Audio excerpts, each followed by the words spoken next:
This is the classwork for Tuesday, April 9th in the spring 2013 semester for Math 110 at Canada College. We had finished in class up to problem number 11, and this video will start at problem 11. So for the following picture, we've been asked to see if the relation is a function and justify that. So I'm going to justify that this is a function, so 11a is a function, because it passes the vertical line test. That means that I can draw a vertical line anywhere on this graph and it will not touch more than one place on the graph. So this is a function, and I will use function notation to write that, and I'll use the abbreviated because, and I will say that it passes the vertical line test. And I will abbreviate vertical line with vert, period, line test. So that's our first question. Now our second question asks us to give the domain and the range.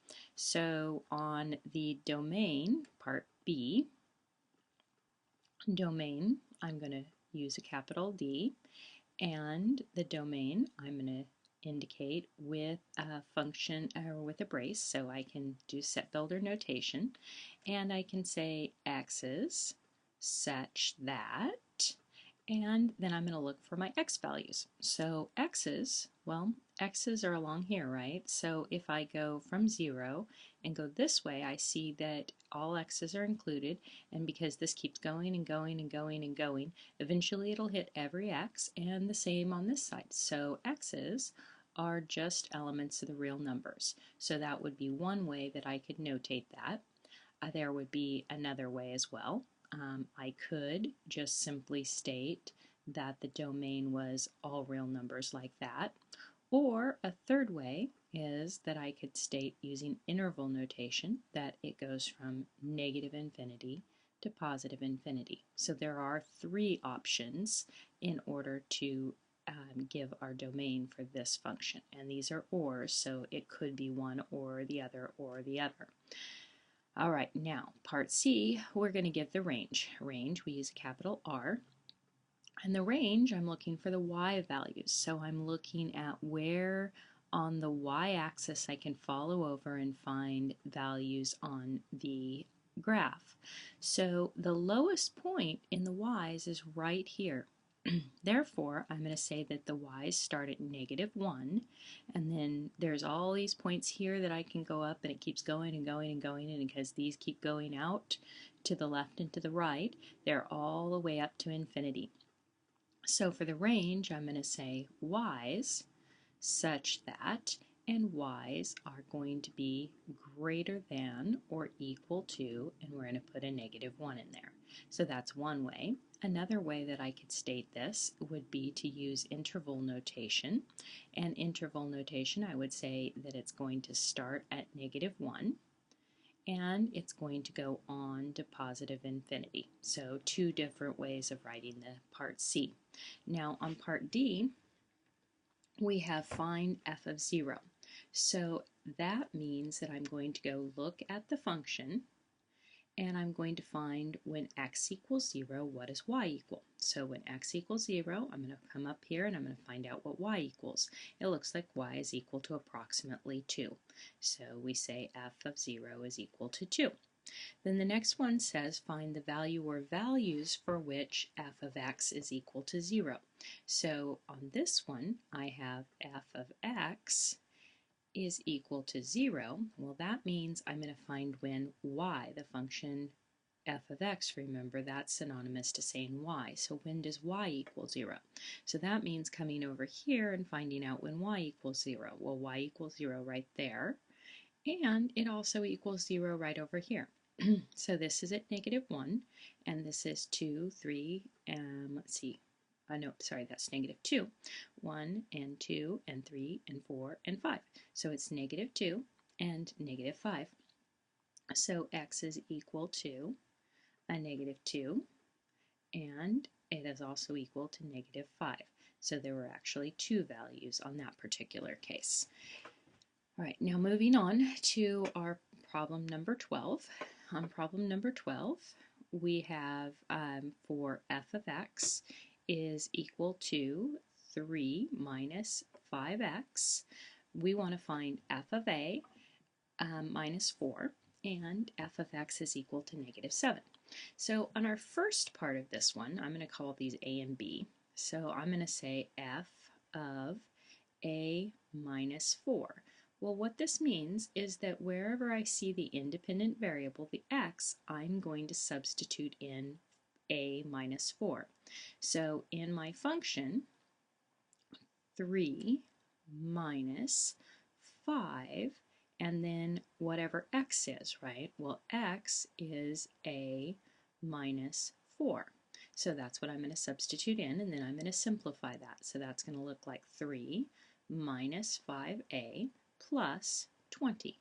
And then finally, one more step to simplify, and that's going to look like 23 minus 5a.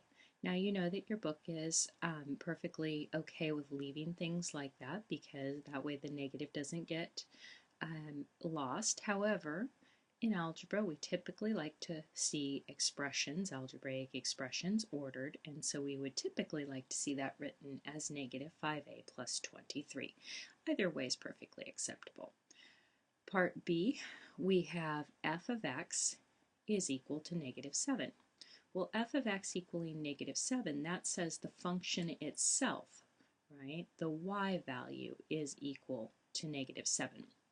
Well, this could be rewritten as y is equal to 3 minus 5x.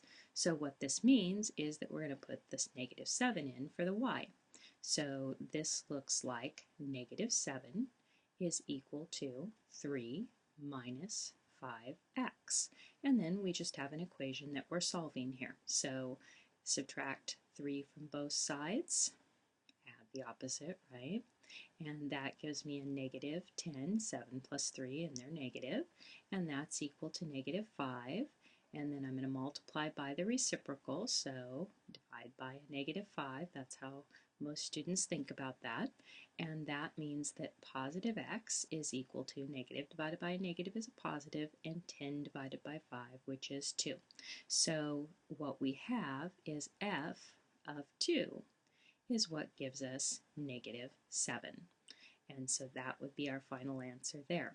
So you see that when there's something inside the parentheses, that's a substitution in for x. When the function equals a number, that's a substitution in for y. So part A, substitution in for x, really means just a simplification of an expression. Substitution in for y means solving of an equation. Problem number 13, we need to graph an inequality. So problem number 13 is going to start with a boundary line. So I want to solve my equation for y. So y is greater than 3x minus 4.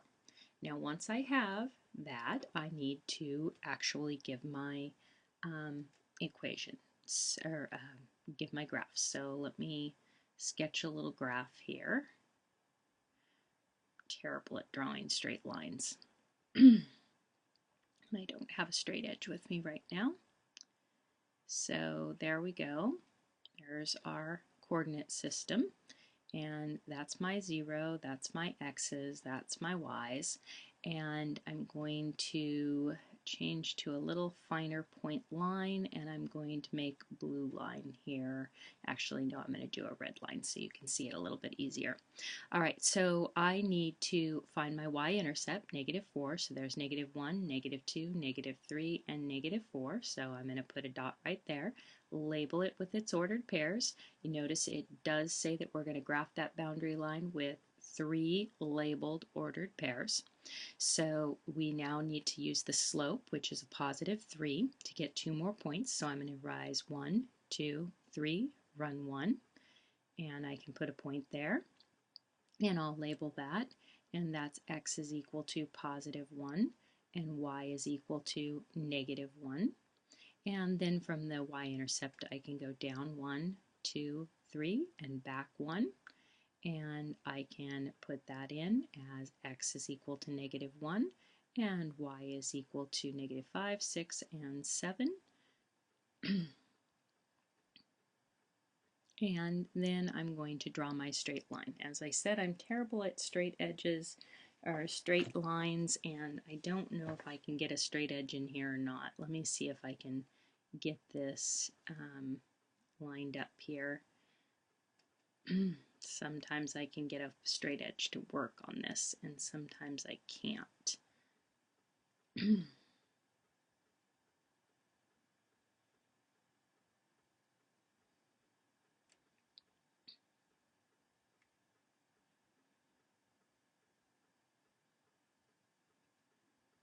Okay, let's see.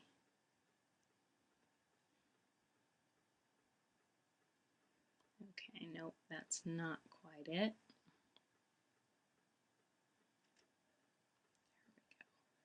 Well, that's about as close as I'm going to get to be able to make a straight line. Now, the thing is that this is a strict inequality, right? This is strict inequality, so I'm going to need to make sure that this is a dotted line. So because I have this capability, I'm just going to come back in here and I'm going to go ahead and smudge out pieces of the line so it looks like a dotted line, because the boundary line must be dotted when we're talking about a strict inequality, because nothing on that boundary line is going to solve it. Now you're going to have to bear with me and just pretend that this goes through the point where it's supposed to. Now the next thing we need to do is we need to decide, is the shading to finish this solution over here and over here. Now that's what the checkpoint above and below is talking about. So I'm going to do a checkpoint below and a checkpoint above. So I'm going to write the checkpoint above here. And in the above region is the origin. So I'm going to use my checkpoint of 0, 0 to solve that, to check that. So what I do is into the original equation, not my slope-intercept form, my original equation, I'm going to put y is equal to 0 minus 3 times x is equal to 0, and I'm checking out to see is that greater than negative 4. And this is 0, and that's greater than negative 4, so that checks. Now that would indicate that I'm going to shade it, but I am not satisfied with this process unless you give me both the above and below checkpoint, because you could potentially see that you have an incorrect answer if you check both of them, and if they were both correct or both incorrect, you know that you've got a problem going on. So I like you to do both of them. And eventually we learn how to tell if we have the solution based upon just looking at the inequality. Now, checkpoint below, I need something from this region. Nothing on the line, remember, anything below this region. So I'm going to do 0, negative 10. I always try to choose something on the y-axis just because I've got one 0 point then. And back into the original equation, y is equal to negative 10 minus 3 times x, which is equal to 0. Is that greater than negative 4? That's my question. So this is negative 10 minus 0, so negative 10, and I'm asking, is that greater than negative 4? Well, negative 10 is not greater than negative 4, and this, therefore, is a false statement. And therefore, my shading is appropriate in that upper section. So what I'm going to do is I'm going to go and I'm going to shade the region above this line. And the last thing I'm going to do is I'm going to make sure that I write on the boundary line. That's where I like to see my equations, just because they're easy to find. I'm going to write the inequality. And that's a solution to a linear inequality.